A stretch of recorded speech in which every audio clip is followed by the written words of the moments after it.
वैसे डिजीज जो जीवाणु से उत्पन्न होता है उसे बैक्टीरियल डिजीज कहते हैं। आज मैं आप सभी के लिए एक नया जीवाणु से उत्पन्न होने वाले डिजीज जिसका नाम है न्यूमोनिया, अर्थात मैं न्यूमोनिया लेकर आज आप सभी के बीच उपस्थित हुआ हूँ। न्यूमोनिया बीमारी हम लोग 12वीं की कक्षा में कैसे लिखेंगे, इसके लिए आप मेरी इस वीडियो को एक बार देख लोगे तो फिर दोबारा आपको रटने की आवश्यकता नहीं होगी। आइए सबसे पहले हम लोग किसी भी डिजीज़ को लिखने से पहले मेरे 5 फंडे को अगर आप पढ़ लोगे तो आपको 5 नंबर का 5 नंबर मिल जाएगा। आप सभी को किसी प्रकार की कोई दिक्कत नहीं होगी। आइए सबसे पहले हम लोग किसी भी डिजीज़ को लिखने से पहले उसके डिफिनेशन को अध्ययन करेंगे, उसकी डिफिनेशन को लिखेंगे।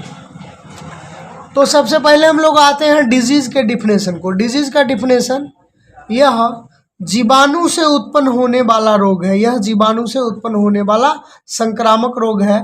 यह एक व्यक्ति से दूसरे व्यक्ति में फैलता है। यह फेफड़ा को मुख्य रूप से प्रभावित करता है।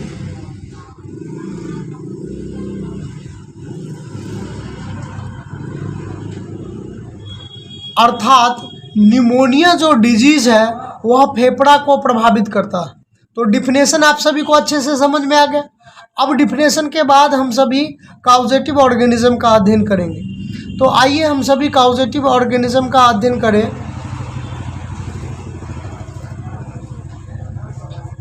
न्यूमोनिया का 3 कॉजेटिव ऑर्गेनिज्म है। एक है स्ट्रेप्टोकोकस न्यूमोनी, दूसरा है स्टेफाइलोकोकस न्यूमोनी और तीसरा है न्यूमोकोकस। पहला स्ट्रेप्टोकोकस, दूसरा स्टेफाइलोकोकस और तीसरा न्यूमोकोकस। तो कॉजेटिव ऑर्गेनिज्म हो गया 3। अब तीसरी बात पर हम लोग ध्यान देंगे। पहला डिफिनेशन, दूसरा कॉजेटिव ऑर्गेनिज्म, और अब तीसरा हो गया हमारा इंक्यूबेशन पीरियड। तो न्यूमोनिया का जो इंक्यूबेशन पीरियड होता है वो 1 से 2 वीक होता है। न्यूमोनिया का इंक्यूबेशन पीरियड 1 से 2 वीक होता है। न्यूमोनिया का इंक्यूबेशन पीरियड 1 से 2 वीक होता है। न्यूमोनिया का स्प्रेड अब हम लोग अध्ययन करेंगे। न्यूमोनिया जो फैलता है वो एयर से फैलता है, वो कफ से फैलता है और वो किस करने से फैलता है। अब हम लोग इसके कैरेक्टर्स का अध्ययन करेंगे कि इसका कैरेक्टर्स क्या होता है। देखिए ये न्यूमोनिया का कैरेक्टर्स है।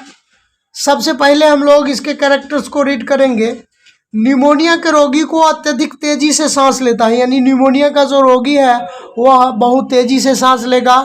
इसके रोगी को कलेजे में अत्यधिक दर्द रहता है। इसके रोगी को अत्यधिक तेज बुखार रहता है। इसके रोगी के कलेजे में अत्यधिक धड़कन होता है। नेक्स्ट फिर हम लोग और आगे अध्ययन करेंगे। न्यूमोनिया के रोगी को थकान अधिक होता है। न्यूमोनिया के रोगी को थकान अधिक होता है। न्यूमोनिया के रोगी को भूख नहीं लगता। न्यूमोनिया के रोगी को भूख नहीं लगता।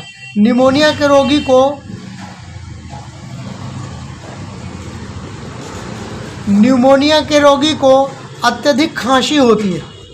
अब प्रिवेंशन एंड कंट्रोल हम लोग रीड करेंगे। न्यूमोनिया के रोगी को ठंडे से बचना चाहिए। न्यूमोनिया के रोगी को ठंडे से बचना चाहिए। खांसी होने पर मुंह पर रुमाल रखना चाहिए, मुंह को रुमाल से ढक लेना चाहिए। खांसी होने पर मुंह को रुमाल से ढक लेना चाहिए। श्वसन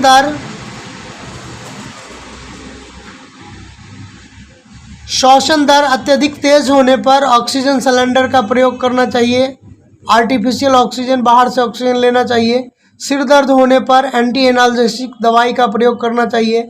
बुखार आने पर एंटीपायरेटिक दवाई लेना चाहिए। निमोनिया के लक्षण प्रकट होने पर तुरंत चिकित्सक से मिलना चाहिए। निमोनिया के लिए उचित प्रतिजैवी दवाई का प्रयोग करना चाहिए।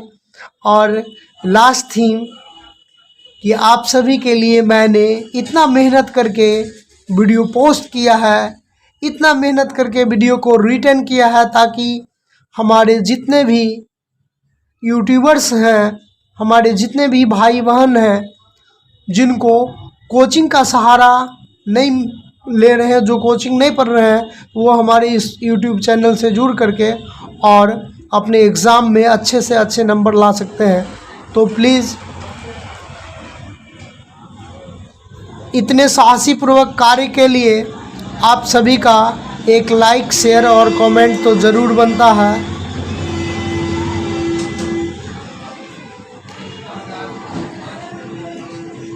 इतने अच्छे मेहनत के लिए आप सभी का एक लाइक, शेयर और कमेंट ज़रूर बनता है फॉर गुड वीडियो।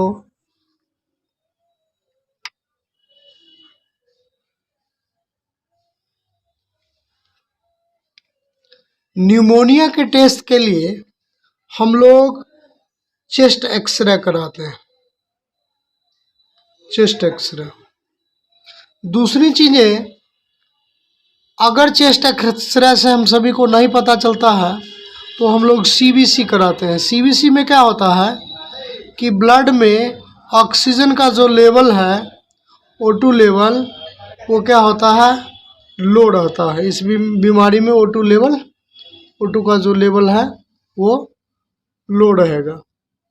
उसके बाद नेक्स्ट क्या होगा, तो इस डिजीज़ में रेस्टलेसनेस बहुत ज़्यादा होगा, इस डिजीज़ में बेचैनी बहुत ज़्यादा होगा। इस डिजीज़ में ब्लड टेस्ट के माध्यम से भी न्यूमोनिया रोग पता चल जाता है। तो या तो हम चेस्ट एक्सरे करवाएंगे या सीबीसी करवाएंगे। सीबीसी करवाएंगे तो उसमें ब्लड में ऑक्सीजन का लेवल कम मिलेगा। ब्लड टेस्ट करवाएंगे, उसके बाद ESR टेस्ट करवाते हैं।